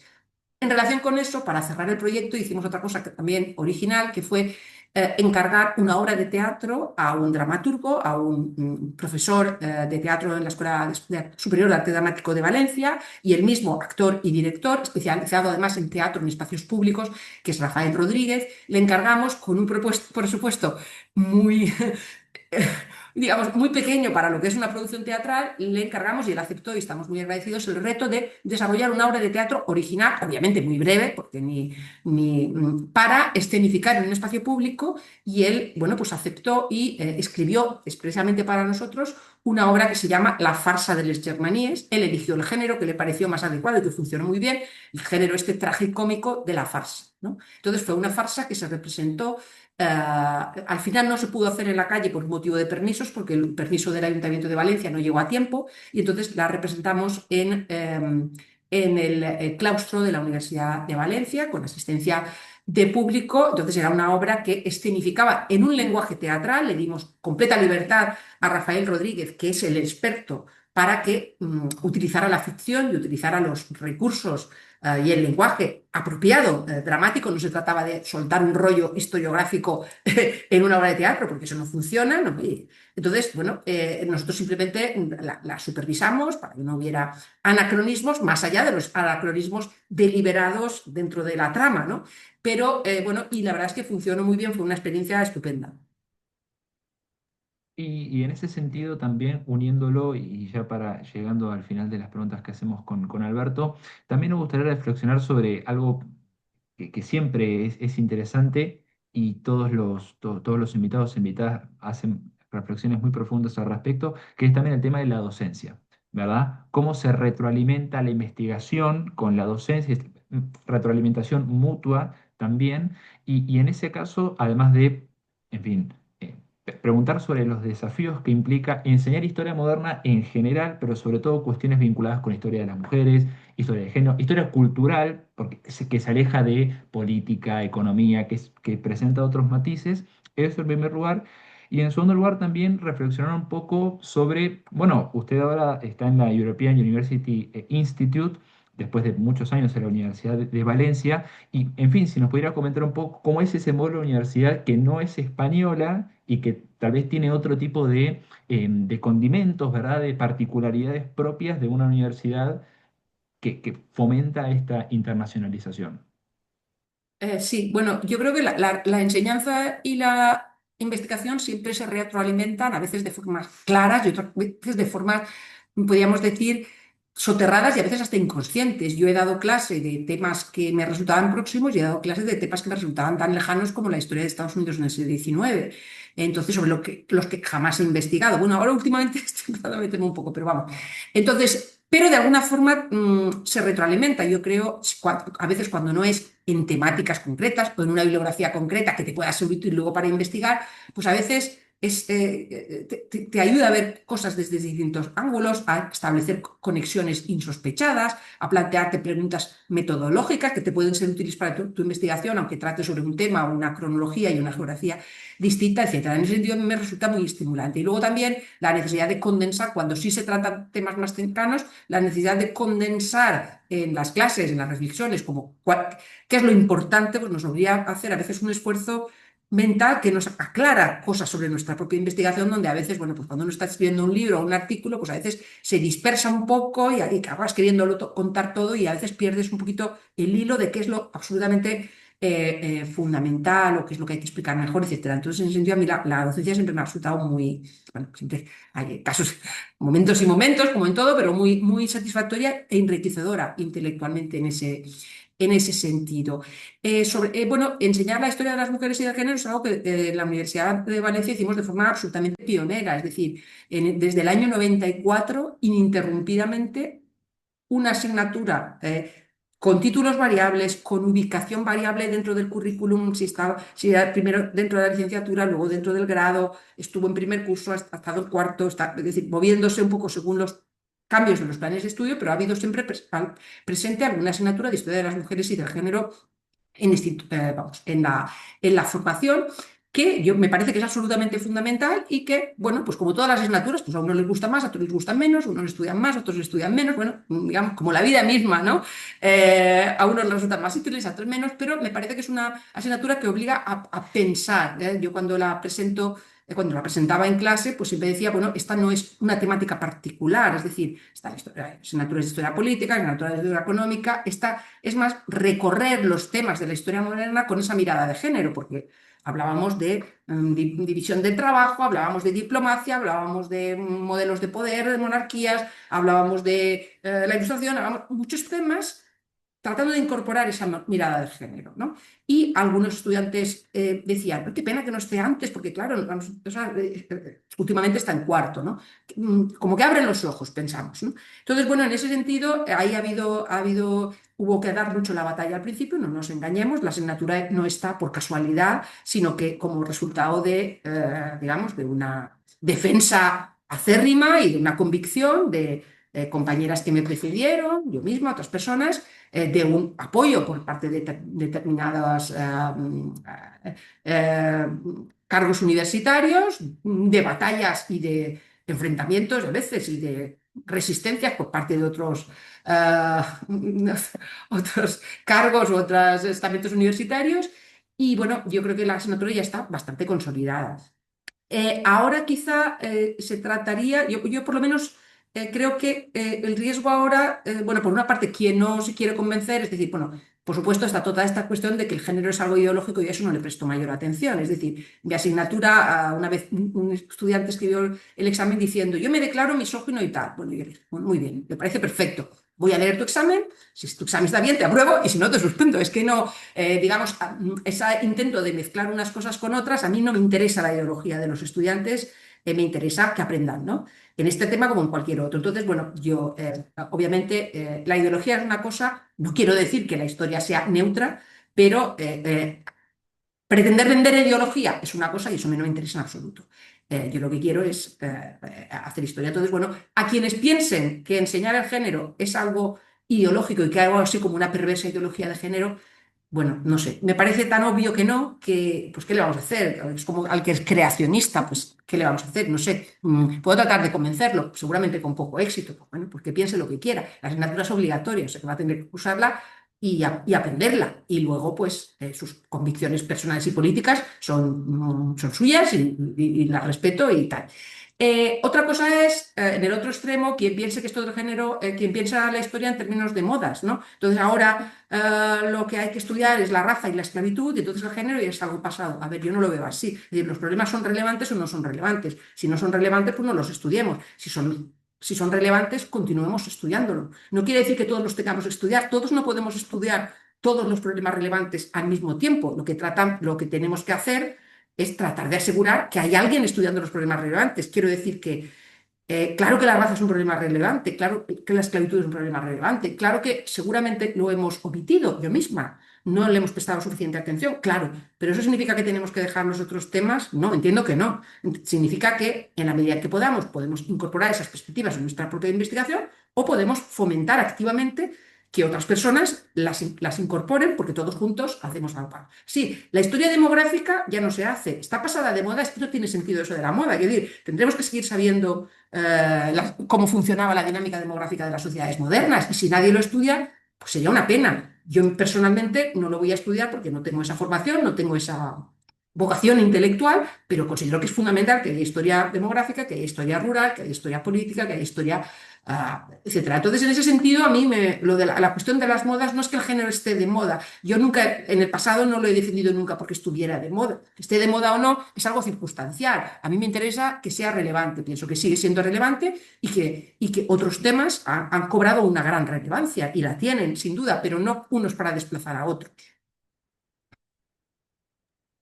Bien, bueno, Alberto, creo que estás de acuerdo en que, bueno, bien, hay muchas preguntas, claro, pero tampoco queremos monopolizar el discurso. Creo que si te parece bien y estás de acuerdo, podríamos dar paso a las preguntas de quienes nos están escuchando, de quienes nos están oyendo, sin ningún tipo de orden. Así que quien quiera, nosotros tenemos muchas, pero en fin, tampoco queremos abusar. Quien quiera comenzar, es totalmente libre de hacerlo. Muchas gracias. Mónica, muchas A gracias. vosotros.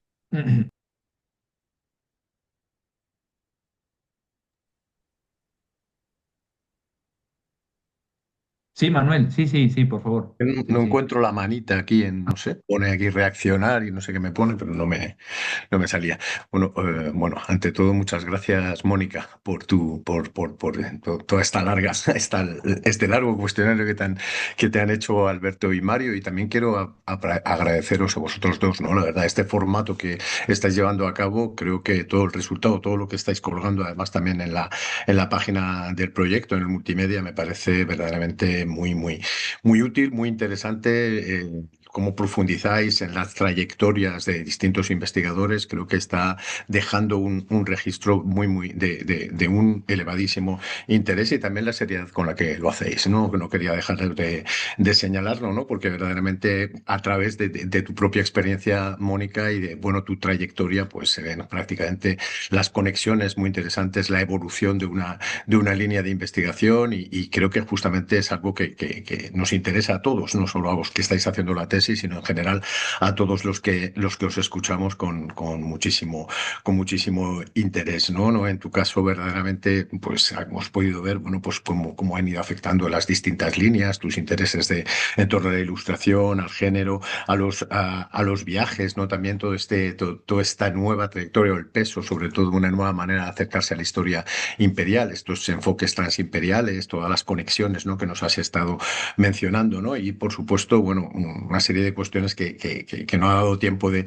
entrar aquí. Y en este sentido sí que me gustaría a mí que si nos pudieras dar un poquito más y sin agotar tu paciencia, es queda todavía como 20 minutos, ¿no? Porque más de la una no creo que sea conveniente tenerte ahí atada a la silla, pero sí que me gustaría que profundizaras un poco más en estas redes de correspondencia de las que has estado hablando, este seminario que organizaste recientemente en el Instituto Europeo, en el que participaron también algunos miembros de nuestro proyecto. Estaba Pablo Hernández Dessau también ahí, ¿no? Sobre todo esta especie de importancia de estas redes y de las políticas de las emociones, ¿no? Cómo lo mezclabais, cómo dialogabais en esas dos cuestiones bueno, yo soy más del siglo XVII, ¿no? Y es verdad que centrabais mucho vuestro enfoque en el XVIII. Tú te has remontado incluso a Montaigne, ¿no? Para muchísimas cuestiones relacionadas con los viajes ya en el XVI, pero en el XVII todas estas redes de correspondencia, toda esta configuración de esta república de las letras va a tener su eclosión de una manera definitiva en el siglo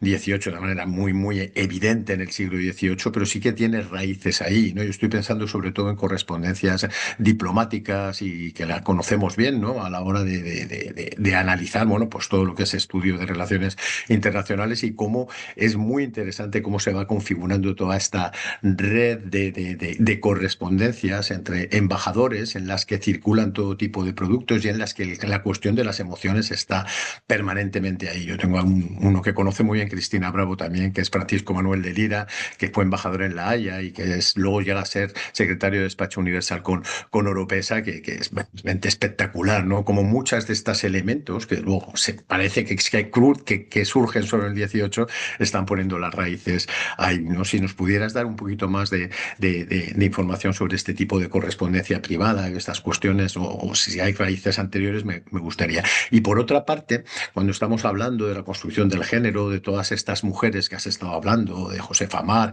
es decir, dentro del siglo XVIII, ¿cuáles son los grupos que de una manera abierta se oponen directamente a este proceso de emancipación femenina y si incluso también encuentras mujeres que están abiertamente en contra, digamos, de este nuevo papel o de esta nueva posición? Es decir, porque es algo que nos interesa mucho desde el presente, volviendo un poco a la historia pública, cómo hay personas, ¿no? que verdaderamente parecen ir en contra de lo que pudieran ser sus propios intereses de grupo o de sus propios intereses, porque es una cosa que hoy en día es muy evidente, muy, muy elocuente, no hace falta mencionar nada. Y simplemente una pequeña palabra, ya dejo más, es decir, has estado hablando de todas las últimas consideraciones que haces. ¿Cuál es tu posición con todas estas líneas de interseccionalidad que tanto están de moda y que en cierto modo pues tienen mucho que ver con la vinculación entre cuestiones de raza, estas modas de las que hablaba, raza, género?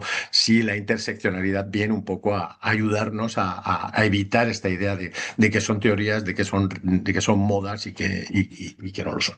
Nada más. Muchas gracias. Muchísimas gracias, Manuel. Bueno, aprovecharía tu pregunta para enlazar con una pregunta de Mario que se me olvidó, que es sobre mi presencia en el instituto, que me lo había formulado antes y se me ha olvidado responder. Bueno, efectivamente, desde hace algo más de un año estoy trabajando aquí en el Instituto Universitario Europeo, European University Institute, donde tú mismo te formaste, hiciste la tesis doctoral. Entonces, bueno, es una experiencia interesante. Yo conocía la institución desde fuera porque había participado en algunas actividades y conocía a algunas personas que habían trabajado en el pasado aquí o que... pero bueno, no, digamos, es distinto conocerlo desde dentro. Es una institución pública europea de doctorado. Algunos departamentos de Derecho, el de Economía tienen máster, pero el de Historia no. Entonces, el Departamento de Historia exclusivamente lleva un programa de doctorado que se nutre de un proceso de selección. Ahora mismo está abierto el plazo, un proceso de selección entre candidatos, candidatas de distintos países, ¿no? El instituto está formado por una serie de Estados miembros y, por tanto, digamos, la elegibilidad, ¿no? La capacidad de participar como estudiante, como investigador de doctorado, pues está vinculado a las condiciones que ponen esos países. Entonces, bueno, es una institución muy internacional donde vienen estudiantes de múltiples países, donde también los compañeros y compañeras pues tienen procedencias muy diversas y en ese sentido es muy enriquecedor, ¿no? Y bueno, pues poder hacer el seminario aquí fue muy interesante, este seminario sobre correspondencia. Yo no había trabajado sistemáticamente sobre correspondencia, aunque es una fuente que, a ver, siempre nos acabamos encontrando, ¿no? Una carta u otra o un grupo de cartas, pero, y bueno, me está fascinando, ¿no?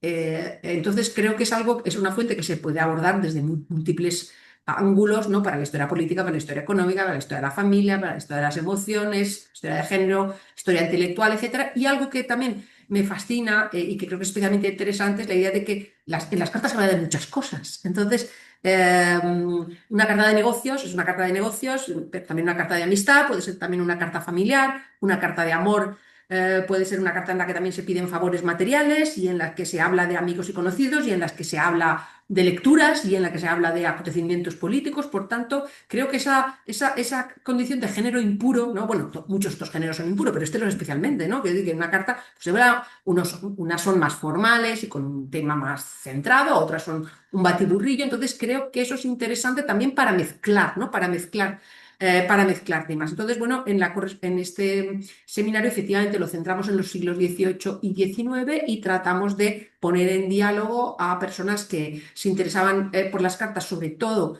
para el estudio de la construcción de la subjetividad, personas que se interesaban para el estudio de las comunicaciones imperiales y un poco las intersecciones entre una cosa y otra. Aquí la historia de las emociones es interesante siempre que no tomemos un sentido descriptivo. Quiero decir que hay veces hay gente que descubre cándidamente la historia de las emociones. Ahora, la historia de las emociones con otro nombre se lleva haciendo desde hace mucho tiempo. No es cierto que la historia de las emociones tenga su origen en los años 80, cuando se acuña la etiqueta, sí, historia de las emociones, y empiezan a escribir los autores americanos, Barbara Rosenbein y William Reed y tal. No, la historia, digamos, de la sensibilidad, de los sentimientos, tiene raíces mucho anteriores. No voy a meterme en ello, mucho anteriores y mucho más diversas, ¿no? Y ha estado presente en la historia de género desde el minuto cero, o sea que no es una novedad. Entonces, gente que la descubre ahora muy recientemente, a veces lo que hace es un poco cándidamente decir, pues en estas cartas pues la gente habla y este se está enamorado y el otro y la otra está indignada y la ira y la tristeza y tal. Bueno, sí, pero tenemos que poder hacer algo más con eso. Quiero decir que no se trata de decir que la gente del pasado tenía emociones, lo cual es casi una perogrullada, tampoco ni siquiera de decir que expresaban sus emociones en un lenguaje distinto del nuestro, que no es una perogrullada, pero es algo bastante obvio, sino ver cómo, digamos, cómo esas emociones se utilizan, ¿no? A veces para efectos prácticos, qué es lo que hacen las emociones, ¿no? Cómo construyen relaciones, destruyen relaciones, ayudan a articular imperios, favorecen o dificultan intercambios intelectuales, etc. Entonces ahí es el interés. Y por supuesto que no es algo que se remonte, que se reduzca al siglo XVIII. En el siglo XVIII, digamos que la escritura de cartas y su circulación experimenta un aumento enorme, entre otras cosas por la mejora de los sistemas postales, tanto en el Imperio Británico como en el Imperio Español, pero viene de muy lejos. Y una cosa que admira a los colegas extranjeros es saber que para el Imperio Español se conservan cartas de gente, de personas ordinarias, de las cuales se han hecho un montón de ediciones, que hay centenares, por no decir miles, de cartas riquísimas, etcétera, porque esas fuentes en esa riqueza y en ese número no existen para el Imperio francés o para el Imperio británico, para el Imperio holandés, desde luego para los siglos XVI, XVII, en todo caso XVIII. Entonces, en ese sentido, es una fuente fundamental, siempre que obviamente no cometamos el error de tenerlas como manifestaciones espontáneas. Ni una carta ni un diario personal, por mucho que sea una carta privada, personal, en la que quien escribe dice estar volcando sus sentimientos sin pensar, salidos del corazón, ¿no? Bueno, pues Fernando Bouzaire nos enseñó que el tópico del corazón a la pluma, ¿no? Una especie de casi como de nervio que iría del corazón por el brazo directamente a la mano que empeña la pluma. Eso es un tópico, es un recurso retórico. Por tanto, igual que un diario personal, aunque uno no escriba para nadie, pues siempre se escribe para alguien, para Dios, para la propia conciencia, para la posteridad, y todos nos hacemos trampas hasta el solitario. Quiero decir que eso de que una escritura sea privada, íntima y por tanto sea más auténtica, eso desde luego no hay que creérselo. Pero bueno, con esas debidas precauciones, pues yo creo que son muy interesantes. En otro terreno distinto, lo que me preguntaba sobre los grupos que se oponen a las demandas de las mujeres, pues bueno, es muy variado y no siempre tienen por qué ser conservadores en el sentido político. A mí un personaje que me apasiona, yo pensé escribir alguna vez una biografía, o sea, creo que alguien tiene que escribir una biografía de Cabarrús. Yo me hice la ilusión de hacerlo en algún momento, pero a estas alturas yo no sé, aún me quedan años, a lo mejor sí, pero me parece ya improbable que lo haga, escribir una biografía que no existe de Francisco de Cabarrús, que es un personaje apasionante, ¿no? Político, financiero, francés, toda la trayectoria en España, y él es al servicio de la monarquía, pero al mismo tiempo rusoniano en su pensamiento. Bueno, pues es un personaje apasionante desde muchos puntos de vista, y él es el único que públicamente en una memoria, no sabemos lo que opinaban los miembros de la Sociedad Económica, que no se manifestaron públicamente, pero de las 8 o 9, ahora no recuerdo cuántas son, memorias sobre la cuestión de si admitir a las mujeres, la única que dice directamente que no es él, y lo hace con argumentos rusonianos de separación de las esferas, ¿no? A las mujeres no les corresponde hacer de ciudadanas, o deben hacer de ciudadanas de otra forma, no dice no les corresponde, dice deben hacer de ciudadanas de otra forma, que es la rusoniana, pero vamos, del libro de Rousseau, es educar a los futuros ciudadanos y compartir con sus esposos y ciudadanos activos pues las preocupaciones, etcétera. Las mujeres pueden ser ciudadanas, sí, no solo pueden, sino deben, pero tienen que ser ciudadanas de esa forma, no participando en los debates públicos que le parece inútil, indecoroso, indecente, etcétera. Y bueno, es interesantísima su memoria y hay muchísimos detalles ahí a tal. Entonces, bueno, quiero decir que la oposición no viene necesariamente solo o siempre de sectores conservadores en el sentido político, puede ser de sectores, digamos, con luces ilustradas como Cabarrús. Y mujeres que se oponen, bueno, en este caso concreto de la admisión no tenemos ninguna opinión, pero claro que hay mujeres que defienden, digamos, los valores tradicionales. Claro, eso no es novedad, por supuesto. Por tanto, yo nunca he decidido, bueno, ¿cuál el pensamiento de los hombres y de las mujeres? ¿Es que las mujeres tienen que estar sometidas? No, hay autores en defensa de la igualdad. Quiero decir que las cosas son más mezcladas. El pensamiento misógino ¿es un pensamiento masculino? Sí, en el sentido de que expresa un punto de vista masculino y una supremacía masculina, no en el sentido de que sean solo hombres quienes lo defienden. Por supuesto que no. Lo mismo a las defensas de las mujeres, que vienen además en muchos grados y en muchos terrenos, ¿no?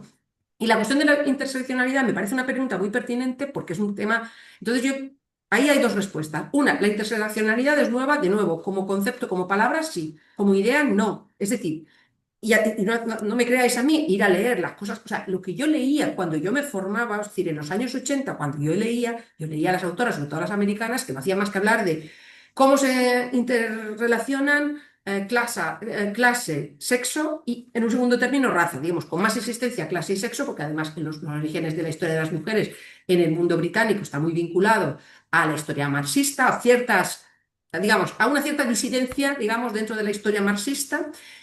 Por tanto, clase y género están ahí y raza se incorpora bastante pronto también. Por tanto, las tres categorías, es decir, la idea cuando a mí me preguntan a alguien, pero entonces, Josefa Mar, la educación, cuando defiende que las mujeres pueden aprender latín, se refiere solo a las mujeres acomodadas. Yo digo, hombre, claro. Y cuando los ilustrados dicen que los jóvenes deben aprender latín, ¿de qué jóvenes están hablando? Es decir, claro que sí, que hay unos sesgos y eso lo hemos tenido presente siempre. O cuando la pregunta inocente de la asignatura, pero las mujeres algunas tenían poder. Hombre, claro, quiero decir, nadie defiende que las mujeres son una clase social inferior a los hombres, todas ellas. Es decir, el sistema de género es un sistema transversal a los otros, por tanto, claro que hay mujeres con más poder que los hombres, claro que hay mujeres que oprimen a los hombres, por supuesto que sí, pero es algo tan obvio.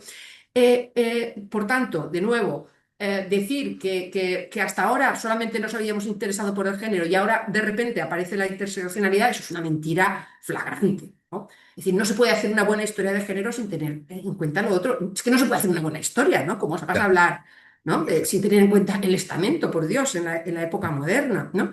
La raza la hemos tenido en cuenta menos frecuentemente, pero también hay ciertos contextos en los que, eso puede decir, se da por sentada, ¿no? Pero es cierto que la idea de interseccionalidad trae un nuevo énfasis, es decir, y el énfasis, y eso lo acepto, la idea de que, vale,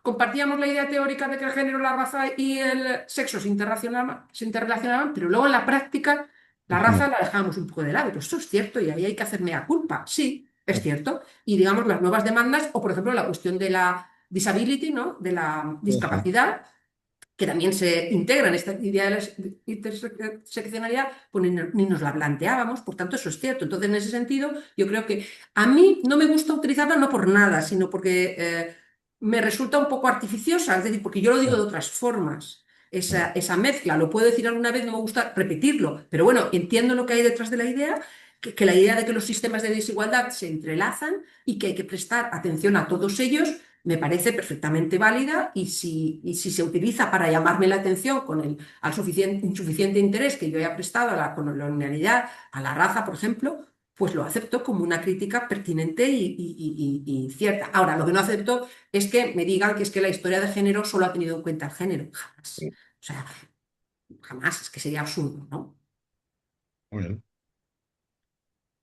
Creo que Fran Cebreiro quiere escribir la biografía de Cabarrús. Fran Pues muy Cebreiro, el bien. alumno, Pues, estaba dándole vueltas, pues no sé si lo hará ahora, pero me parece fantástico. sí, sí, Alguien está tiene que pensando. escribirla Sí, sí, pero no, y hasta hacer la película. a él lo que le interesa es su faceta de banquero, ¿sabes? Sobre todo, pero Sí, bueno. sí, bueno, Pero bueno. Bien, no sé si hay alguien más de lo que nos está oyendo que tenga alguna pregunta, que es ahora el momento. Pero, en fin, si no fuese el caso, Alberto, creo que estás de acuerdo en que, digamos, podríamos dar un cierre a esta sesión. Eh, Sí. nuevamente, como siempre decimos, muchísimas gracias, profesora, por hablar con nosotros, por haber compartido. La verdad, aprendimos mucho, como siempre. Y sobre todo también destacar la pluralidad de los temas que hemos tratado, que han sido muchos nos quedaron, pero en fin, no tenemos tiempo. En todo caso, me gustaría aprovechar también la oportunidad para agradecer a quienes se han conectado y recordar que el próximo 28 de enero, que es el día miércoles, tendremos la próxima sesión con el profesor Fernando Negredo del Cerro, esta vez sí ya en la UAM, volviendo de nuevo a nuestro sitio. Y como siempre, muchas gracias, profesora, por haberse unido a la ilustre ristra de personas que nos han acompañado. Le agradecemos mucho, hemos aprendido muchísimo y también a todos los que nos han acompañado. Así que muchas gracias a todos. pues muchas gracias, un placer y un honor estar en tan ilustre compañía y además agradezco algo que ya también he dicho Manuel y ya os había comentado a vosotros, pues el cuidado en las preguntas, ¿no? El conocimiento de mi obra y estoy segura que de la obra de todos los historiadores y historiadoras que pasen por aquí, que denotan esas preguntas pues muy inteligentes y cuidadosamente preparadas. Muchísimas gracias. Muchas gracias. Muchas gracias. Gracias a todos. Hasta luego. Hasta luego.